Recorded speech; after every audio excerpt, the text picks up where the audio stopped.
ভারতীয় বাংলা সিনেমার জনপ্রিয় অভিনেত্রী দেবশ্রী রায়। সিনেমায় অভিনয়ের দীর্ঘ ক্যারিয়ারে তিনি অসংখ্য সিনেমায় অভিনয় করেছেন।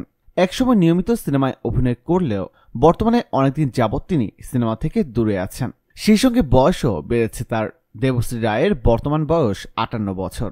রাজনীতিতে নাম লেখানোর কারণে অনেকদিন ধরেই তিনি অভিনয়ে অনিয়মিত হয়ে পড়েছেন।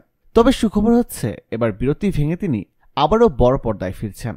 আর ফিরে এসেই তিনি হাঁটুর বয়সী নায়কের সঙ্গে রোমান্স করবেন। পরিচালক অনুপ সেনগুপ্ত নির্মাণ করছেন তুমি কি সেই নামের একটি সিনেমা। আর এই সিনেমায় দেখা যাবে এক অসম প্রেমের গল্প। আর এই অসম প্রেমের গল্প নিয়েই গড়ে উঠেছে এই সিনেমার কাহিনী। এই সিনেমায় দেবশ্রী রায়ের বিপরীতে অভিনয় করবেন 29 বছর বয়সী অভিনেতা বনি সেনগুপ্ত। আর এই সিনেমায় 58 বছর বয়সী দেবশ্রীকে দেখা যাবে 29 বছরের যুবক বনির সঙ্গে প্রেম করতে। এই সিনেমা নিয়ে অভিনেত্রী দেবশ্রী রায় বলেন, অনেকদিন ধরেই বড় পর্দায় ফেরার কথা ভাবছিলাম, কিন্তু পছন্দমতো চরিত্র পাচ্ছিলাম না। এই সিনেমার চরিত্রটি বেশ ভালো লেগেছে। চরিত্রটি আমার মধ্যে অভিনয়ের খিদে জাগিয়েছে, তাই কাজটি করতে আমি রাজি হয়েছি। খুব শীঘ্রই শুরু হওয়ার কথা রয়েছে এই সিনেমার শুটিং। তো প্রিয় দর্শক, এই সম্পর্কে আপনার কি মতামত কমেন্ট করে জানিয়ে দিন। আর বিনোদন জগতের সকল খবর জানতে এখনই সাবস্ক্রাইব করুন বাংলা ওয়েব ইউটিউব চ্যানেলে।